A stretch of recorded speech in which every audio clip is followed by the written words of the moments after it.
already from the heart thing that they couldn't use contrast with the other tests, Lovely. which is what was causing his kidneys to start. It was a whole thing. I think they send people home too soon. They do. Well, and he had told them over and over, something is not right, it's not right, something's not I right. mean, it's Yeah. like, good grief, just stay Yeah. a while longer and. Yeah. So, Yeah, I know it's because of money, but Who it's was your not right. doctor? What? Who was your doctor? Jim Cherryman. We know him, don't we? Welcome to Good. week Good. 6. No. Yeah, we do. I do. I'm sorry. or Chimchinchari is the other one I Cindy used. sleeps like he has. I was- Welcome to week 6. Already? So we started late today, thinking that I get done early every time, we'll probably run over today. So, in 1867, the land belonged to the Ottoman Turks. We talked about that. They were Muslim, and they would certainly not recognize the year of Jubilee, even if we knew when the year of Jubilee was. So how was the land to get returned to the Israelites? At this point in 1867, that seems impossible. But when the Jubilee comes, the connection between the owners, the Jewish people, and the land is restored, and that which is lost is regained. So let's fast forward 50 years. So in 50 years, with our hypothesis about the Jubilee, would take us up to 1917. But we're going to start in 1914. And as Steve pointed out last week, 1914 is when World War I started. So on June 28, 1914,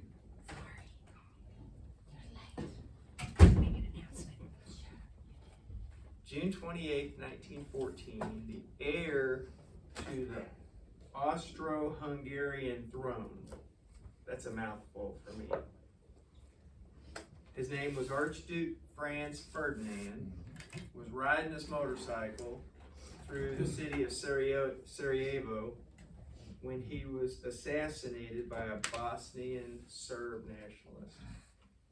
So that's probably a lot to take in, just somebody saying it. But basically, he was in Serbia, or he was Archduke of Austrian-Hungary, and he's assassinated by a Serb. So,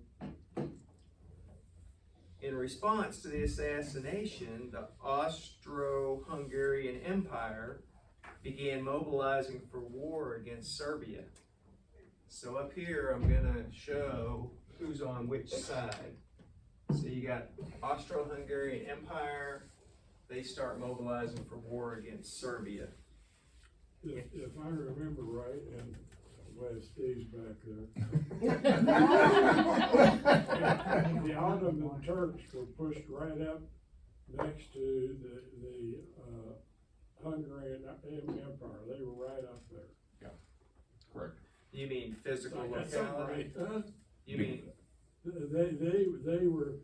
They were pushing against the Hungarian, oh, yeah, we're gonna get to that. okay. Don't steal my thunder. I'm sorry.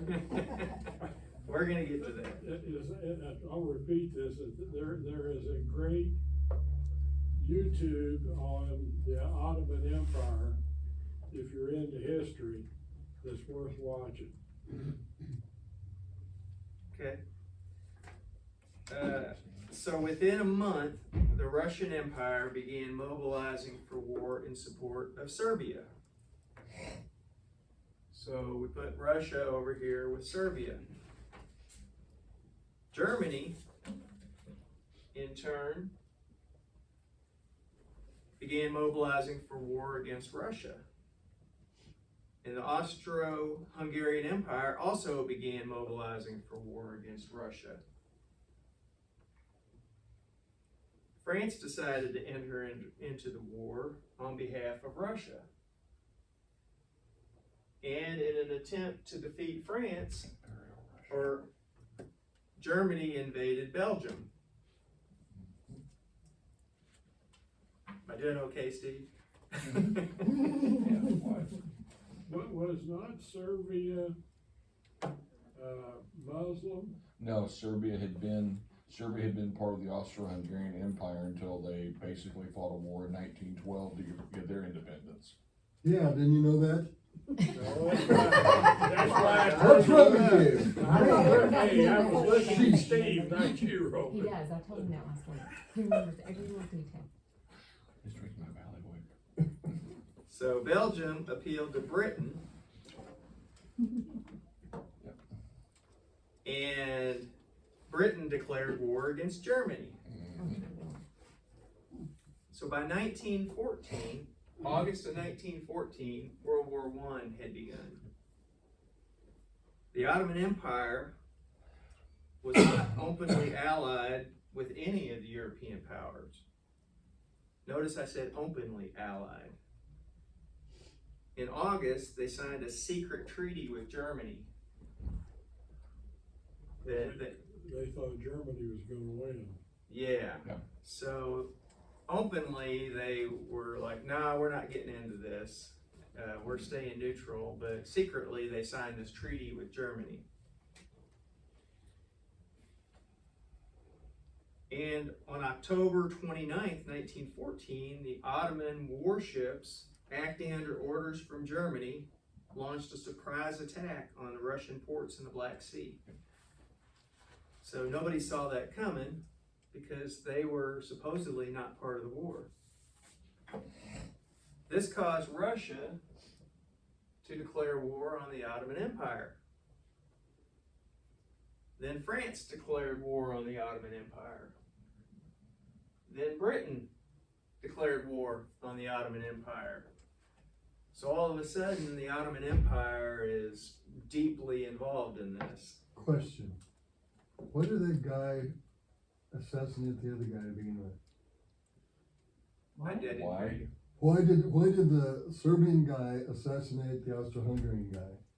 I don't know. You have to get into the whole thing with the Black Hand, and it's a very long, drawn out. Okay, thanks. That was helpful. Just dead. My answer was, I don't know. No, I think it's to get to Steve? the other side. Yeah. Roman, what it boiled down to was nationalism. Okay. Steve hasn't read that yet. Will you let us know next week? I've read it, but So by the fall of 1914, everything was in place. Britain and the Ottomans were drawn into conflict on opposite sides of the war. Each was destined to play a part in the fulfillment of prophecy. But of course, they didn't know it.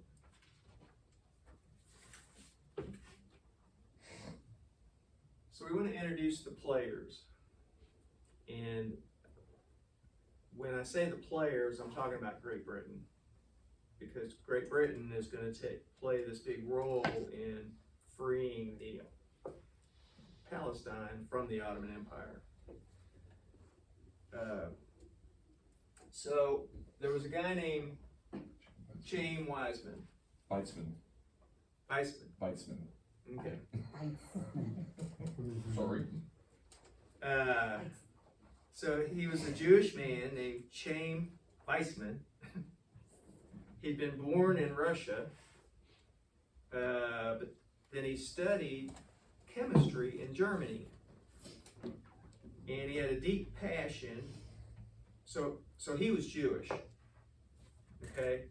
Jewish guy, born in Russia, studied chemistry in Germany.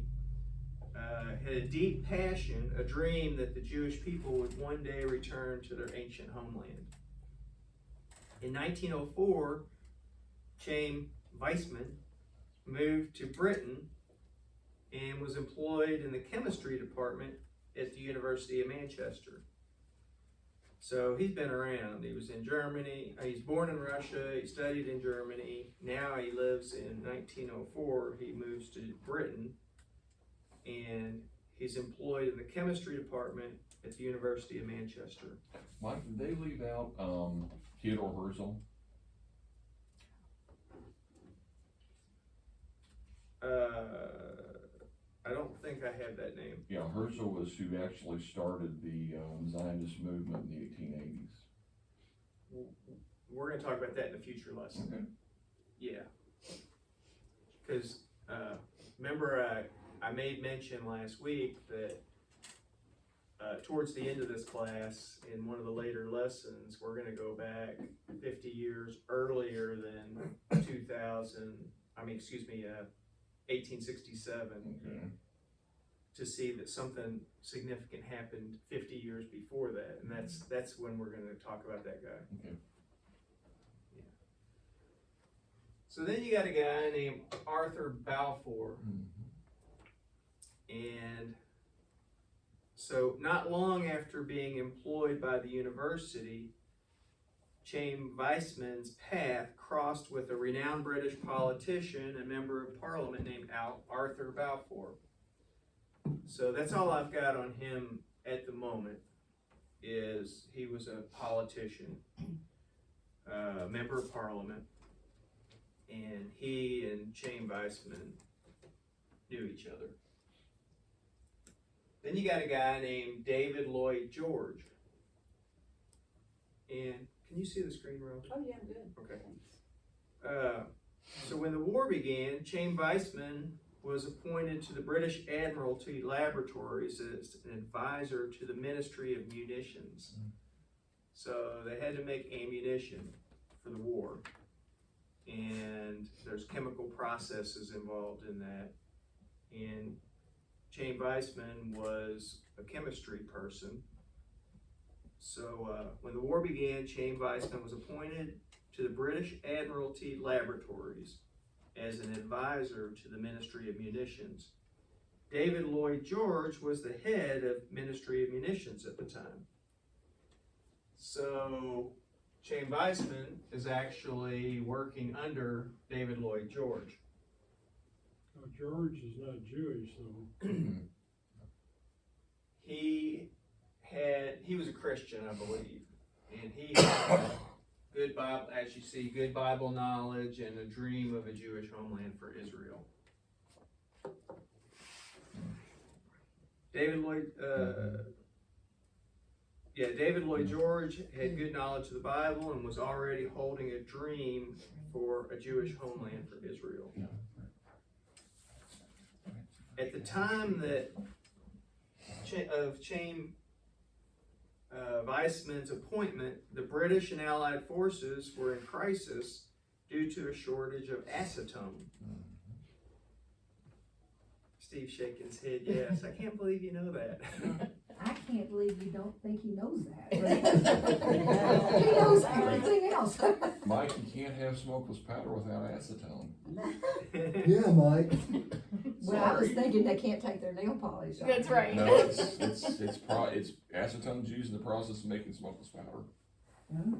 So at the time of Chaim Weissman's appointment, the British and Allied forces were in a crisis due to shortage of acetone, a chemical vital to the war effort. Weissman came up with a process of producing the substance in mass quantities, and this proved to be a key factor in the Allies winning the war. So here's a chemistry major or a chemistry person at a university that ends up helping win the war. In 1914, when Britain entered the war,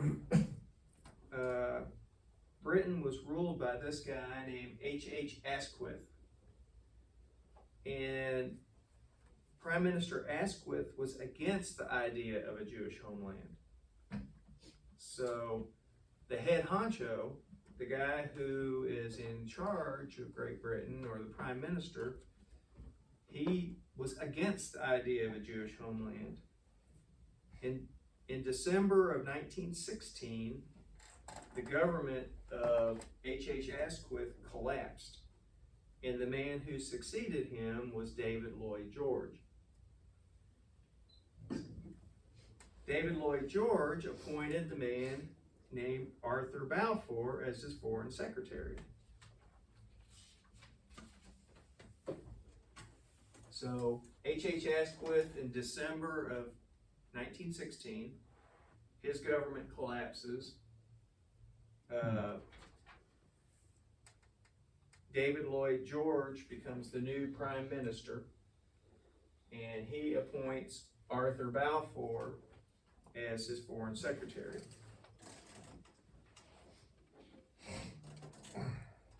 Arthur Balfour was a man of deep Christian faith. His encounter with Chaim Weizmann left a lasting impression on him and a growing conviction concerning the return of the Jewish people to the Promised Land. So in December of 1916, I was a slide behind. So in December of 1916, right before 1917, the year of Jubilee, David Lloyd George becomes Britain's prime minister and Arthur Balfour becomes his foreign secretary. Chaim Weizmann knew both of them and had achieved prominence in helping greatly improve the war effort. Now, this is a supposition, the year of Jubilee. Yes, that's our hypothesis. I couldn't think of the word hypothesis. Yes. We're assuming that it's true to see how it plays out. All three of these men in prominent positions held the same dream of a Jewish homeland. So up through 1916, you got the leadership doesn't want a Jewish homeland. All of a sudden, 1 month before 1917 ushers in, you get all three of these men in prominent positions. They all have the same dream of a Jewish homeland. So I'm calling that a coincidence. I wonder why the guy that wasn't Jewish wanted that so much. I mean, I can see, you know, if you're Jewish, that would be a thing. Well, I'm Christian and I pray for Israel every day. Yeah, but I mean, back then, do you think that was the thought? Yep. Don't make that face at me. Well, they probably had relatives, Can I interject something? friends. Certainly. You have to get into the pogroms. You have to know about the pogroms in Germany, the pogroms in Russia, the pogroms in Serbia, and What's a pogrom? mass execution of Jews. Okay. Maybe asking a question. I thought at first I thought you said pilgrims. No, I was like, I never heard of pogroms either. I'm not afraid to ask. Okay, the mass execution Mass of execution Jews. of Jews. Okay, gotcha. Yeah, no, don't be afraid Had to. been going on in Western Europe. Germany was the first nation to grant Jews equal rights, and that was under Kaiser Wilhelm II in the early 1880s. Germany was? Germany was, yes. Oh, that's odd. Now, we're talking Imperial Germany, not Nazi Germany. Okay. So, in Russia, they still had no rights, and the worst of the pogroms was between 1905 and 1907. That was the worst of them. So you had mass exodus of Jews out of everything that was Imperial Russia included what we call Poland, Finland, all the Baltic states, which is Lithuania, Latvia, and Estonia. Check. It can, that was part of the Austro-Hungarian Empire. But the Austro-Hungarians had no problem with pogroms either. So that's the reason why it became a major issue.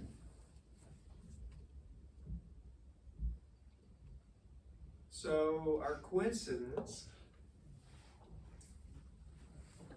1917 just happened to be the year that the British Empire was placed in a position of determining the future of the land of Israel. In December 1916, just 1 month before 1917 began, H.H. Asquith, who did not like the idea of a Jewish homeland, his government collapsed. In December 1916, just 1 month before 1917 began, 3 men were placed in prominent positions in Britain who all had a dream of a Jewish homeland.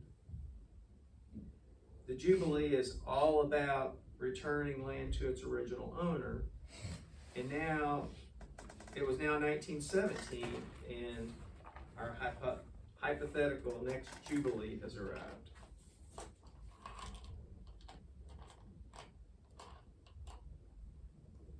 know Steve's gonna have things to add to this. Yay. So, by the middle of the year 1917, Arthur Balfour drafted a public declaration concerning the land that was currently called Palestine. But it was determined that the plan would not proceed unless it had the support of the American president.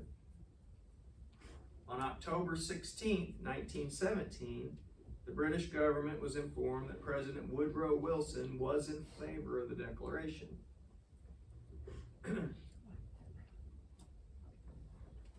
One thing you call it Palestine, there has never been an official state of Palestine. But that's what the Muslims called it back That's, then. the Muslims just took It on was the just name. an area. Yes. The Muslims just took the name Palestinian, which is what the Romans called it, and they just went forward with that name from then on. But it was never an official state. I can't call it, Never a country. I can't call it Israel because Israel didn't exist at that Right, time. Israel's gone. Well, but nowadays, they wanna say they're Palestinians. They're just Arabs that happen to live there. Exactly. Arab squatters. Well, no, they I'll probably were, get banned from YouTube for saying that. If you would, Yeah. Who did the, Israel take the land from? Well, I'm putting this video on YouTube, that's why I said that, Steve. oh, no, you'll get demonetized. There's no money involved. They'll still demonetize. Kurt, I didn't hear what you said. you're gonna be in YouTube jail. Yeah. I just said, when you consider everything, that it's going back to the original owners, who did Israel take the land from? Well, remember that the Jubilee was all about the Jewish people and for the Jewish people. And God gave them that land as an everlasting possession. I'm just saying, that's the big thing that the. So the people Jewish say people is were the the Jewish original. people, if you go back to the beginning, they believed that they had the land before Israel did. The Jewish people believe they had the land before No, Israel. the Muslim people. Right, believed that they had the land. right, before. but the Jubilee is not for the Muslim people, it's for the Jewish people. But when the Jubilee year was actually in practice, that's why the Jews kept detailed genealogy. But all the genealogy records were lost when the temple was destroyed. So how are we gonna figure out who owns who? Well, we don't, we're talking broad spectrum, the land being Israel. We're not, Now, did the Muslims have it first? No, who had it first was They the conquered Amalekites. it. no, it's as Kurt likes to say, the Yeah. Amalekites and the Chiggerbites. Exactly. I can't say them all like Kurt does, but.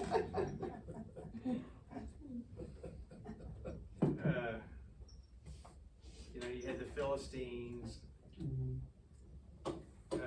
So on October 31st, 1917, this document, the Balfour Declaration, was approved by the British War Cabinet. On November 2nd, 1917, it went forth as a letter penned by the Foreign Secretary. A single sentence in that document would become known as the Balfour Declaration. And that sentence was, His Majesty's government view with favor the establishment in Palestine of a national home for the Jewish people, and will use their best endeavors to facilitate the achievement of this object. So basically, we're in favor of the Jewish people returning to the land. We're in favor of them having a national home in that land, and we're gonna make our best efforts to make that happen. So exactly 50 years after Mark Twain, the stranger, shows up, and Charles Warren, the surveyor, the man with the measuring line, shows up, exactly 50 years after they were in the Promised Land, in the year of Jubilee, the British Empire, the reigning authority, issued recognition of the need to establish a Jewish homeland. And remember, nothing had happened for 1800 years prior to them showing up. They showed up, and then 50 years later, the British Empire, the reigning authority, issues recognition of the need to establish a Jewish homeland. It was the first such declaration of any major power since ancient times. You know when the last time was that somebody made such a declaration? It was 2,500 years earlier when Cyrus issued the decree that the Jews could return after the 70 years of exile, after the Babylonian captivity. So the Jubilee of 1917 was the year of the decree. The Balfour Declaration gave the Jewish people the tangible hope of a homeland. And with that hope, they came from the ends of the earth and started migrating back to their homeland. Remember that prior to 1867, they weren't allowed to, Jewish people were not, no foreigners were allowed to own land. That changed in 1867 as well. So greater and greater numbers of Jewish people now are coming from the ends of the earth. How did it change in 1867? The Ottomans passed the law. Okay, Remember we covered that? yeah, And that happened in the same year. Actually, it happened a few years earlier, before 1867. But they didn't put it into effect until 1867, the same year that Mark Twain and Charles Warren showed up.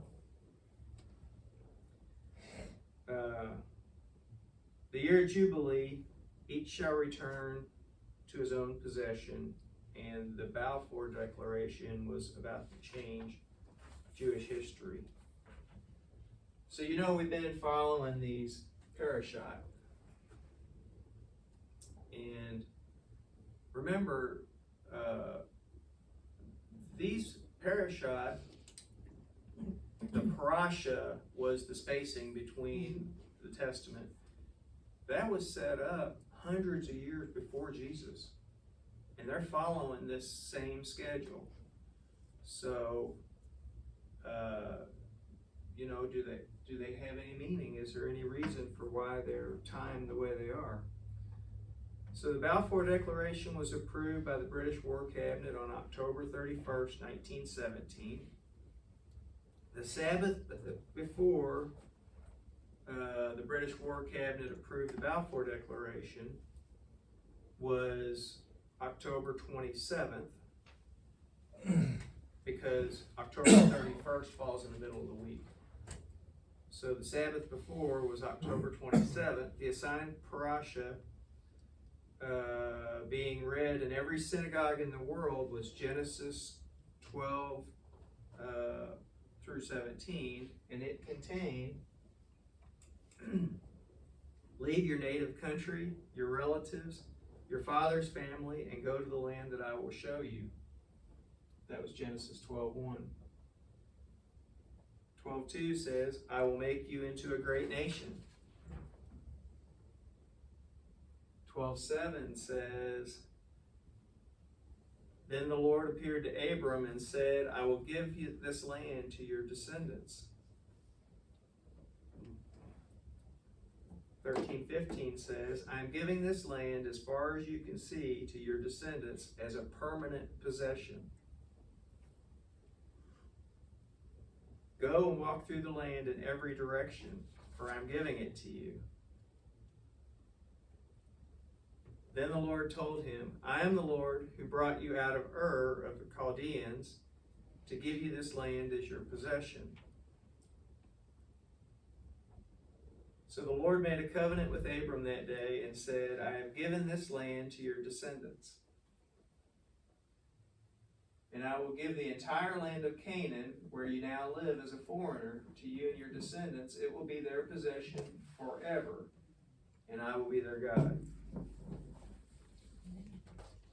So they just happened to be reading all these things on that Sabbath before the Balfour Declaration was signed and put into effect. So in summary, the land of Israel was given to the Jewish people forever as a lasting possession, everlasting possession. And these were the scriptures that were being read in every synagogue across the face of the earth on the Sabbath before the signing of the Balfour Declaration.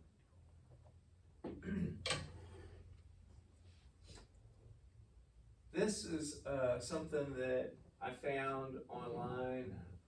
There's a website called Jewish Virtual Library, and what this chart shows is the number of Jews that were in that land during certain time periods.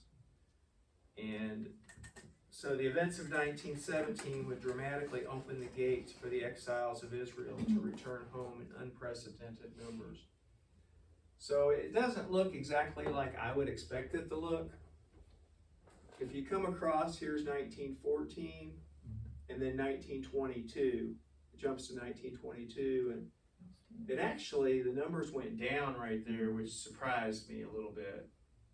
But then you can see that they take off dramatically following that. Between 1922 and 1931, they doubled. After 1931, Hitler was hating the Jews, which ran a lot of them out. Yeah. But the point of that graph was just to show that they started coming back.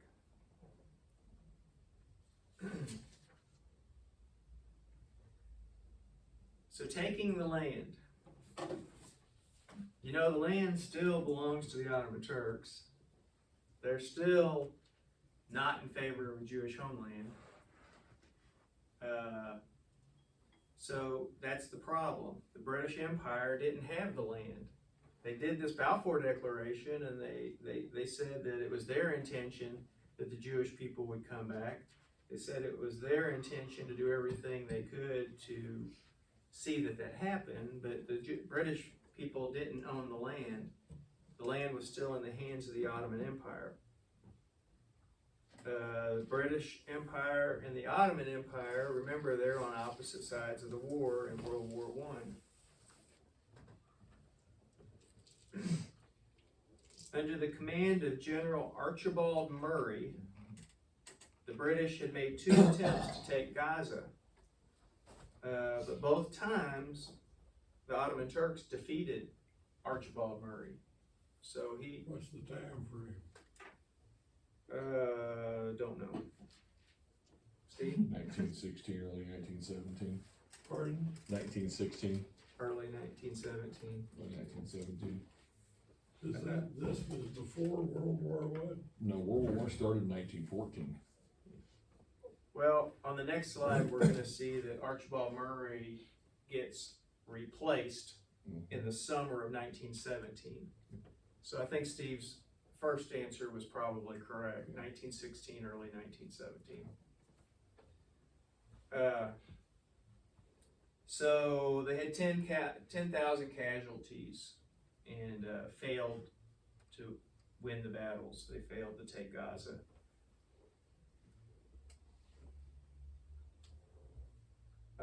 In the summer of 1917, General Murray was replaced by another general called General Edmund Allenby as the commander of the British-led forces in Egypt. And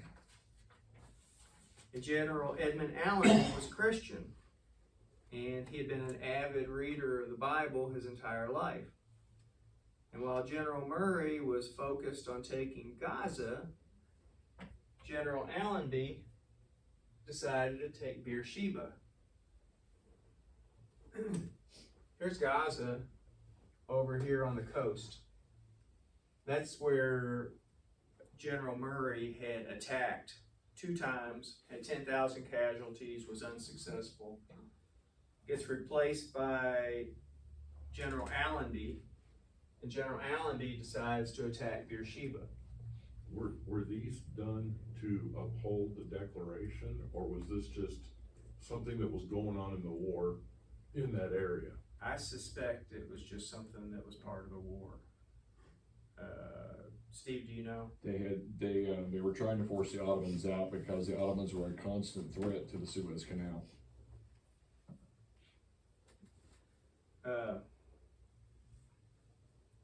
So on October 31st, 1917, General Edmund Allenby won a major victory and took Beersheba. They now held their first small part of the Promised Land. On October 31st, 1917 was also the same day the British War Cabinet approved the release of the Balfour Declaration. It was then signed 2 days later on November 2nd, 2017. And it all took place in the year Jubilee, our hypothetical Jubilee, when what was lost must be restored to the original owner. October 31st was a Wednesday. 2 days later, November 2nd, was a Friday when the Balfour Declaration was signed. The next day was the Sabbath. So on October 31st is when they took Beersheba. November 2nd is when they signed the Balfour Declaration. The next day was the Sabbath, and the parashah that was being read in all the synagogues across the earth was Genesis 18 to 22. And in there, we see in Genesis 21:31 that he named the place Beersheba.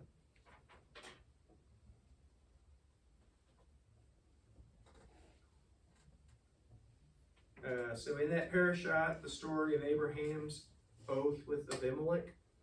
On that day, Abraham named the city Beersheba, and this was the first mention of the name of Beersheba in the Bible. 6 weeks later, on December 9th, 1917, the British captured the city of Jerusalem in the year of Jubilee.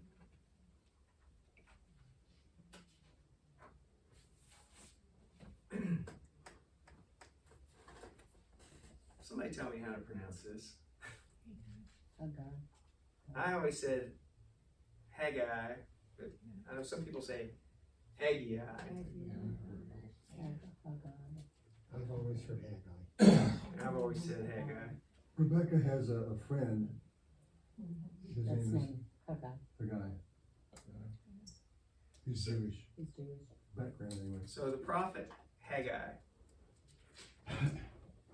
in 538 BC, Cyrus allowed the Jews to return to Israel following their 70-year exile. They were supposed to rebuild the temple in Jerusalem, but opposition of the neighboring people had intimidated them and caused them to abandon their work on the temple. After 16 years, God spoke through the prophet Haggai to rebuke, challenge, and encourage the people. In Haggai chapter 2, verse 10, says, on the 24th day of the 9th month, in the 2nd year of Darius, the word of the Lord came to the prophet Haggai. Chapter 2, I got it up here. 18 and 19 says, from this day forth, on the 24th day of the 9th month, give careful thought to the day when the foundation of the Lord's temple was laid. Give careful thought. Is there yet any seed left in the barn? Until now, the vine and the fig tree, the pomegranate and the olive tree have not borne fruit. From this day on, I will bless you.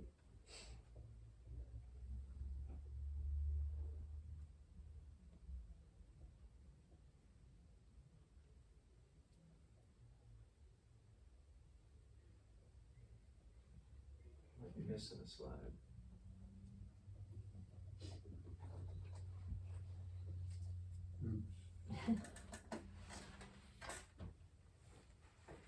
this in a slide. So I'll just read it. Chapter 2, verse 20 and 22 says, "The word of the Lord came to Haggai a second time in the 24th day of the month. Tell Zerubbabel, governor of Judah, that I am going to shake the heavens and the earth. I will overturn royal thrones and shatter the power of foreign kingdoms. I will overthrow chariots and drivers, horses and their riders will fall." This prophecy is a mystery. It speaks of things that were never fulfilled in Haggai's day. So, we don't really know what the meaning of it is. So on the 24th day of the 9th month is appointed for the ending of a curse and the beginning of blessings, to overthrow of kingdoms and the restoration of Jerusalem and the nation. 6 weeks after capturing Beersheba, the British captured the city of Jerusalem on December the 9th, 1917, in the year of our hypothetical Jubilee. If you look that up on the Jewish calendar, I don't know if you guys can see that or not.